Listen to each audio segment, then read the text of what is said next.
My son was fighting for his life in the ICU when my phone lit up with my mother's name. Her voice came sharp and cold. "Tomorrow's your sister's birthday, come help prep." I whispered back, "I can't." "He's barely holding on." She didn't even pause. "Then you're cut off." In that moment between the beeping monitors and my boy's still body, I realized I didn't just lose my mother. I lost whatever illusion I had left of a family. I hung up, blocked her number, and prayed my son would survive the night. The next morning he opened his eyes for the first time since the accident, looked straight at me, and whispered the words that shattered everything I thought I knew, "Dad. Grandma caused it." Before I share my story, I want to know you're here with me. Just say, "listening" in the comments, or let me know where you're watching from. Sometimes even the smallest connection can make a story feel heard. Thank you. And now, here's my story. By the way, if you want to follow this journey all the way to the truth, hit subscribe. My name is Cassian Holt, and this is what happened to me. My name is Cassian Holt, and the morning everything began felt like any other quiet fall day in Flagstaff. The air coming through the cracked kitchen window carried that sharp pine smell you only get up here, and the sunlight brushed across the countertop in long, calm strokes. Our little second-floor apartment wasn't much, but it was ours, just me and my 7-year-old son Ryder, living a life simple enough to feel safe. I was frying eggs, listening to the kettle rumble toward a boil, when Ryder padded into the kitchen with that messy hair of his sticking up in every direction, already talking about constellations and how Jupiter's gravity could eat Earth like cereal. He was skinny quick, and always asking why the sky looked more blue after rain, why he couldn't bike alone to Buffalo Park, why grown-ups forgot things children remembered. He kept a giant trail map taped to his bedroom wall and treated it like sacred scripture.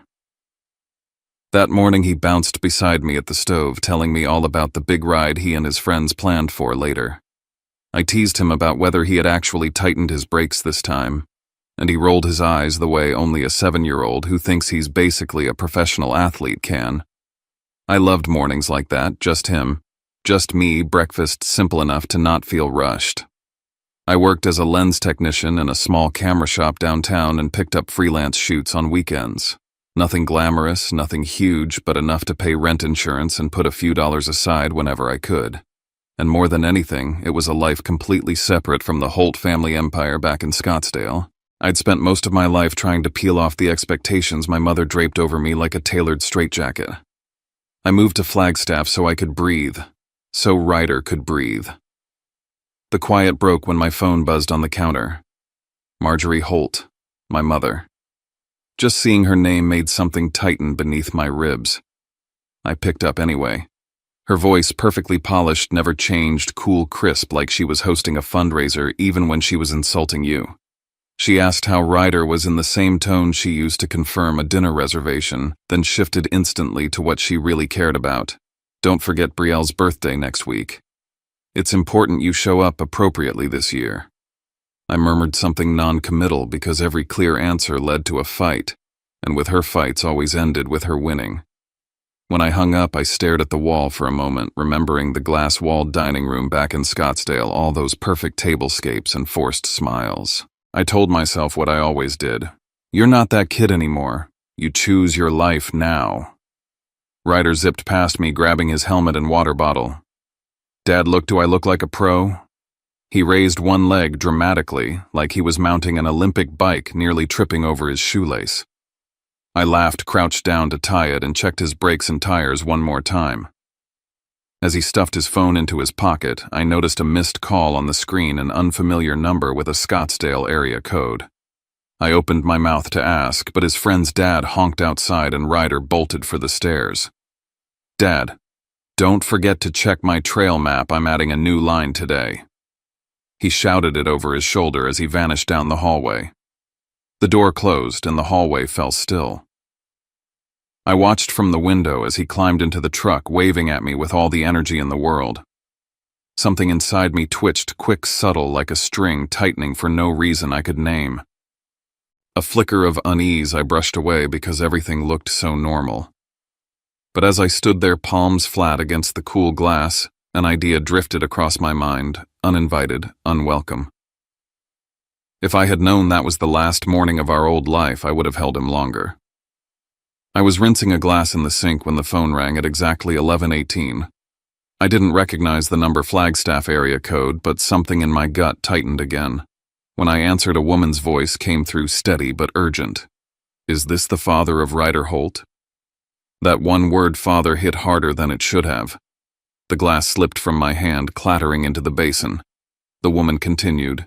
There had been an accident at Buffalo Park Trail. A pickup truck struck Ryder. He was unconscious. Paramedics were transporting him to Flagstaff Medical Center. I didn't hear everything she said. I only remember 2 words pulsing in my ears: critical condition. I don't remember locking the door. I don't remember grabbing my keys. I only remember my hands shaking on the steering wheel as I sped toward the hospital, the world outside blurring. Images of Ryder flashed through my mind, his grin over breakfast, that untied shoelace, his tiny voice explaining gravity. I whispered, "Please, please, please," each time I turned onto a new street. A siren wailed somewhere nearby, and I followed the sound as if it was the only thread leading me forward. The ER was chaos: stretchers, nurses shouting orders, the sharp bite of antiseptic in the air. I stumbled to the counter, barely able to speak. My son, Ryder Holt, 7. Bike accident. The receptionist nodded quickly, her expression shifting into something both practiced and kind. A coordinator led me into a small room off the side where the walls felt too close. A doctor came in, and his face said everything before his words did. Severe head trauma, internal bleeding, broken ribs, broken leg. He repeated critical, like it was a diagnosis on its own. "The next 48 hours are crucial," he said. When they finally let me see him, I didn't recognize my own child. His small body was swallowed by bandages, tubes, and machines that breathed for him. His face, my bright, curious boy, was swollen, bruised, too still. I felt the world tilt. A nurse named Milo stood beside me, explaining each machine and monitor in a calm, grounded voice. He told me I could talk to Ryder even if he couldn't respond. "His brain still needs to know you're here," he said. That sentence became the anchor I clung to. Later, when I stepped out into the hallway to breathe, I overheard Milo and another nurse whispering near the supply cart. A woman called asking about the boy, one said. Wouldn't give her name. Just said she was family. Very insistent. Refused to leave a callback number. Something prickled at the base of my neck. I thought of my mother, of the missed Scottsdale call on Ryder's phone, but I forced myself to push it aside. She was too busy hosting events and planning Brielle's birthday to be circling around my son's hospital room in secret. At least, that's what I told myself. I stayed by Ryder's bedside as the sky outside darkened. My father Douglas called and said he'd get to Flagstaff as soon as he could. Friends offered to check in on the apartment. Nurses encouraged me to rest, but I couldn't leave. If he wakes up and I'm not here, I told Milo, he'll think I abandoned him. Milo didn't argue, he just brought me a blanket and dimmed the lights. I sat in that stiff plastic chair, my hand resting on Ryder's arm, listening to the steady beeping that now dictated the rhythm of my world. Every rise and fall of his chest felt borrowed. Every breath felt fragile. And as the first long night settled in around us, one promise wrapped itself around my heart like a binding. From this moment on, I would live according to the sound of my son's heartbeat, whatever it took. By the second morning in the ICU, exhaustion had settled so deeply into my bones it felt physical, like a second spine made of lead. I caught sight of myself in the bathroom mirror, bloodshot eyes, stubble darkening my jaw, shirt creased from too many hours spent curled in a plastic chair. I splashed cold water on my face, but nothing washed away the heaviness under my skin. When I opened the door, Milo was waiting in the hallway with a paper cup of coffee. It tasted burnt and thin, but it was the first warm thing I'd held since yesterday. The doctor stopped me before I stepped back into Ryder's room. He said the swelling was holding steady, which wasn't bad news, but not good news either. "We're waiting," he said. Waiting, my least favorite verb in the English language. Back in the dim ICU, I sat beside Ryder's bed listening to the steady click and beep of machines. Every sound felt like a reminder of how fragile he was. I lowered my head and whispered, asking questions with no answers. If he didn't wake up, who would I become? If he woke up but couldn't walk or speak or remember me, what kind of father would that make me? I stared at his small, bruised hands and wondered how a life could pivot so violently in a single hour. As the minutes dragged on, my mind drifted back to Scottsdale, to the house where every wall gleamed and every conversation felt like a performance. I could see the long dining table polished to a mirror shine the crystal glasses lined up with military precision. I was a teenager again, sitting stiffly while Brielle recited her award-winning essay, and my mother clapped like she was watching a Broadway show. When it was my turn, I mentioned a photograph I'd taken, something I was proud of, but my mother didn't even let me finish. "Cassian, focus on something practical," she said. "Photography won't take you anywhere." Her voice still echoes in my head, sharp as the silverware she aligned at those dinners. Then came the sentence that shaped the entire trajectory of my life. "You are not allowed to fail." I didn't raise a mediocre son. I spent years trying to outrun that line. Brielle was everything I wasn't. She fit every mold, hit every benchmark, followed every script our mother handed her. Perfect grades, perfect job, perfect family. She never meant to be my rival. She just existed in a house where presence alone was enough to overshadow me. I didn't resent her, not really. I resented the way our mother weaponized her achievements to point out my inadequacies. Eventually, I stopped going home unless I had to. Flagstaff became more than distance, it became survival. A different memory surfaced the day Mother announced she had opened a college fund for Ryder. I had just gone through the divorce, my bank account thinning faster than I could fill it. Her offer felt like a lifeline until she told me the conditions. She controlled the fund. Any major decision about Ryder's schooling or where we lived had to be approved by her. I caved because I was scared. Scared of failing my son before I had even learned how to stand on my own again. Sitting in the ICU, now looking at the numbers in my own nearly empty savings account, I understood how tightly she still held the strings I'd tried to cut. If she pulled her support, Ryder's future would become a much steeper climb. It was late afternoon when I stepped into the hallway after speaking with the doctor again. The sun was low, casting honey-colored light through the windows, softening the sterile walls for a moment. That's when my phone buzzed. Mom. The name alone made my stomach grip. I let it ring once, twice, then answered. She asked about Ryder, but her tone held no depth, no tremor, no fear.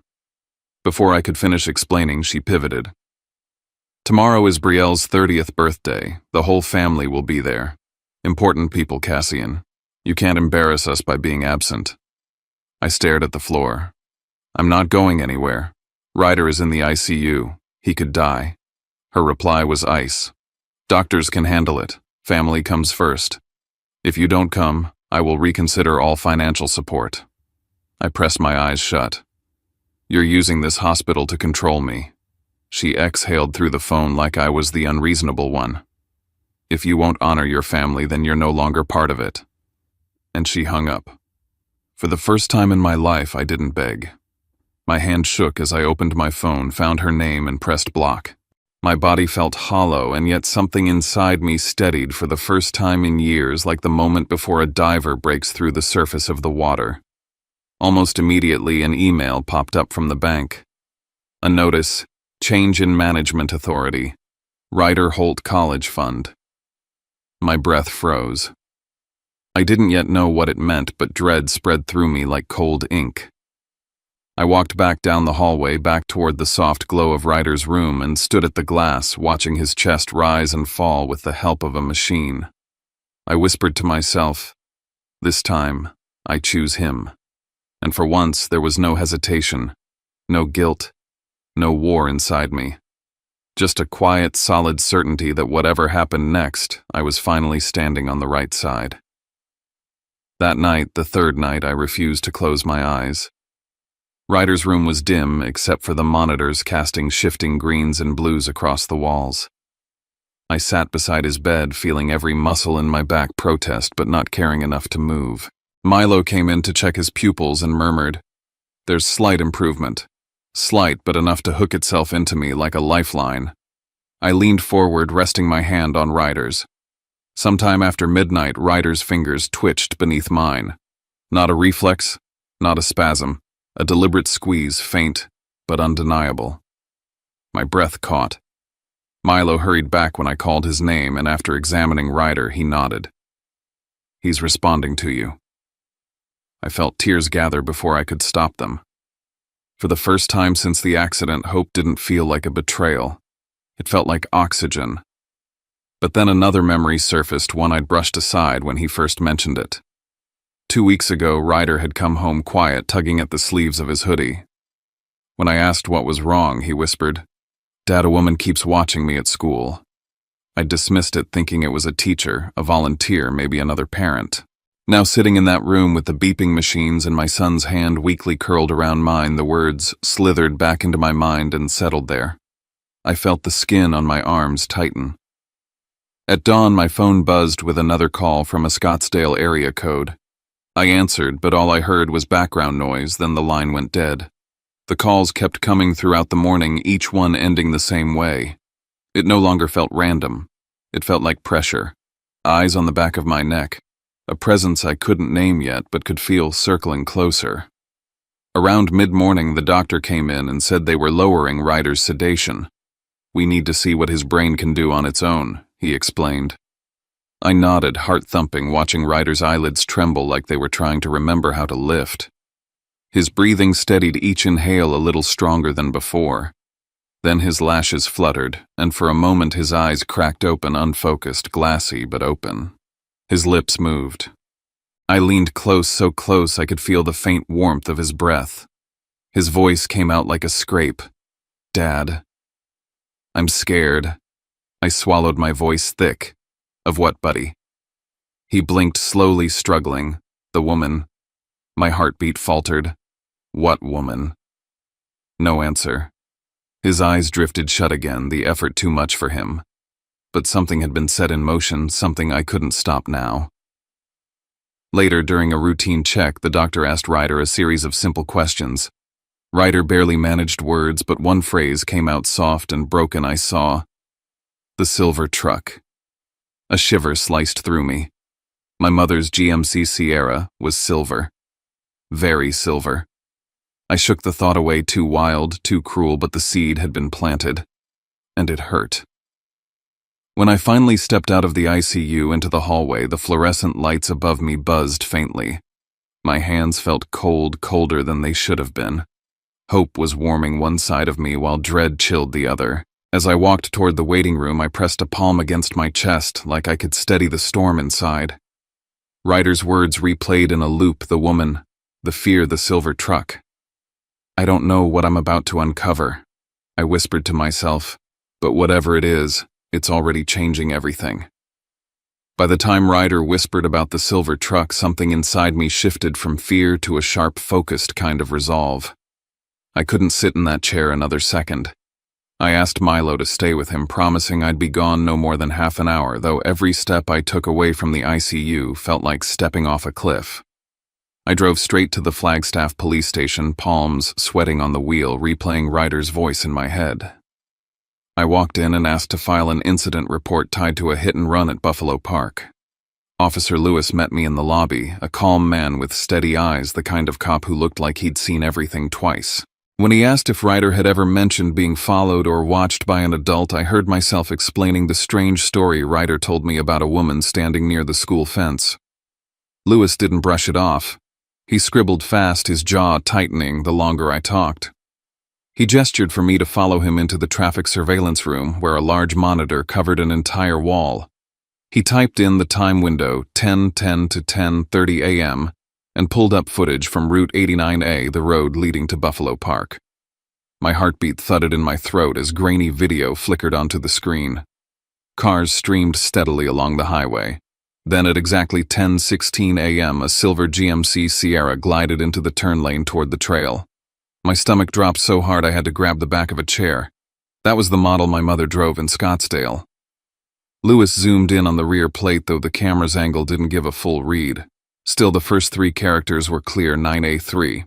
My family's gated community issued plates in the 9A series. I tried to rationalize it. Flagstaff wasn't far, plenty of Arizonans owned silver trucks, but reason didn't stick. A cold pulse began in the center of my chest. Then Lewis asked about the missed Scottsdale calls on my phone. I pulled out the screen showing him the list of repeated numbers that had hung up every time I answered. He punched the digits into his computer. "These pings come from a cell tower a quarter-mile from your mother's address," he said. Something in the room tilted. I braced my hands on the table just to stay upright. A memory slammed into me from years earlier, Ryder, only 5, sitting at my mother's kitchen island eating fruit she'd cut into perfect cubes. I had stepped out of the room for a moment and overheard her tell him in that syrupy tone she reserved for manipulation, "If your father doesn't raise you properly, Grandma will take care of everything." At the time I laughed it off, convincing myself she'd simply overstepped as always. Now it returned like a blade I never saw coming. When I stepped out of the station, I was still trying to breathe normally when my phone rang again. This time it was Brielle. Before I could speak, she was already crying. "Cassian." Mom wasn't home at all that morning. She rushed out. I looked at the security logs. The garage opened just after 5. Her car didn't come back until almost noon. I froze on the sidewalk. Cars rolled past, people moved around me, but I felt suspended in a moment that didn't belong to the world outside. "Do you know where she went?" I asked. "No," Brielle whispered. "But I think she's hiding something." I couldn't talk anymore. I ended the call and ran to my car, my breath breaking my thoughts, splintering into jagged pieces. On the drive back to the hospital, I kept saying the same thing under my breath like a broken record. No, no, no. But the truth was already settling into place, heavy and undeniable. When I stepped back into the hospital lobby, the smell of disinfectant, the hum of fluorescent lights, the weight of the ICU 2 floors above, one realization wrapped around my spine like ice. The truth I was chasing might lead straight to the person who brought me into this world. And for the first time, I didn't know if I could handle the answer. I had barely walked through the ICU doors when I saw her. Marjorie Holt stood in the corridor like she owned the place, wearing a tailored dress and pearls, as if she had stepped out of a charity brunch instead of into a hospital where her grandson hovered between life and death. I felt anger rise like heat up my neck, colliding with an old familiar fear. "What are you doing here?" I asked. She gave me a quick once-over, taking in my wrinkled clothes and unshaven face. "You look terrible, Cassian. This is why I told you to take better care of yourself." "Ryder is in critical condition," I said through clenched teeth. She waved a manicured hand. "You're dramatizing it. Children fall. They get hurt. You're making this bigger than it is." I had to curl my fingers into fists to keep my voice from cracking. The cold detachment in her tone was worse than anger. It was dismissal, indifference, a worldview where other people were props. Before I could respond, Milo hurried down the hall. "He's waking up more," he said. "You should come now." I moved to follow him, but my mother swept in behind me. The moment Ryder saw her through the doorway, his body jerked like he'd been shocked. His breathing spiked, alarms began to chirp, and he reached for me in panic. Milo immediately blocked her. "Ma'am, you need to step out. You're distressing the patient." She tried to protest, but he shut the door. Inside, Ryder clung to my hand, his eyes wide and glassy tears pooling at the corners. "It's okay," I whispered. "You're safe. I'm here." When his breathing slowed enough for him to speak, he looked at me with a mix of fear and guilt that shredded me. "Dad." I saw her. His voice trembled. "I saw Grandma. In the truck." My knees went weak. "Are you sure?" He nodded, crying harder now. She followed me. I ran. The truck came fast. I tried to move. His voice broke. I didn't make it. I held him close, feeling his ribs shake under my hand. Every part of me wanted to deny it, to reject the words pouring out of him. But the pieces of the last 48 hours started clicking together like a lock turning.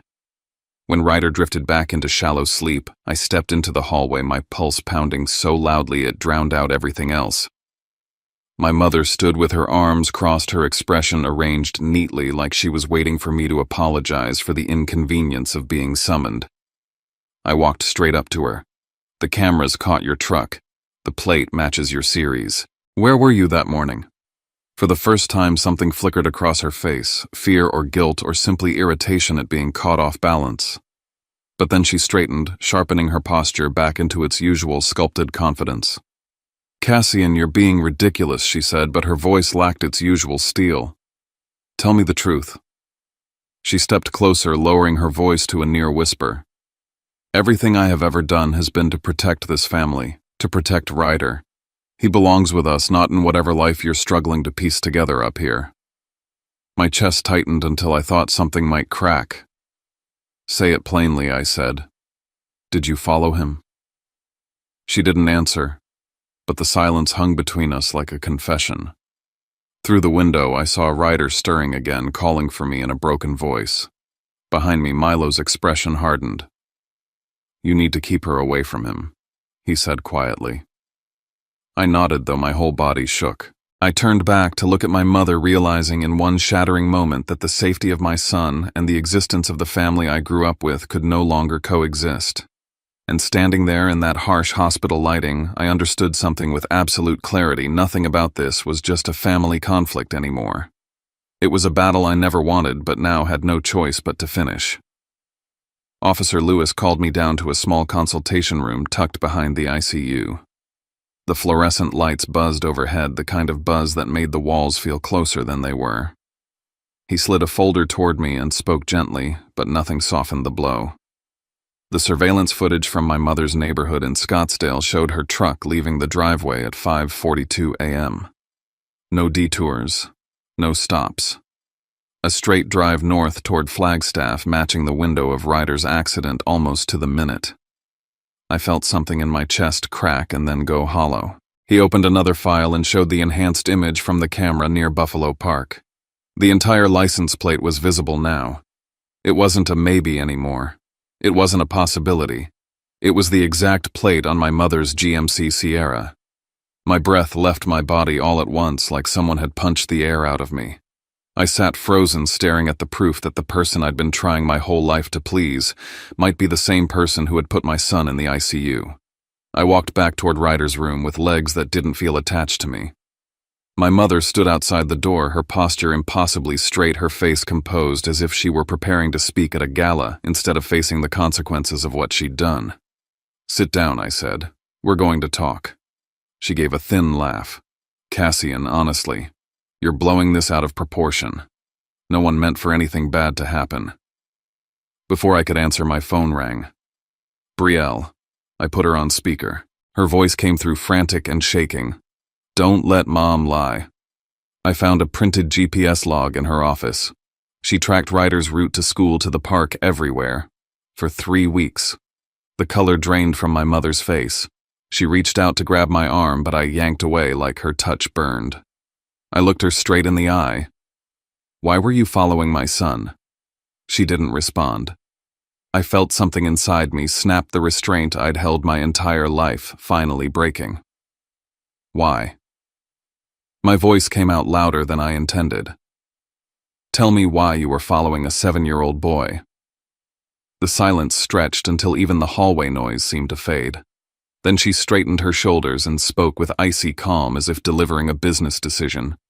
"You are not capable of raising him. I wanted to bring him back to Scottsdale. He needs structure, discipline, the life you never managed to build."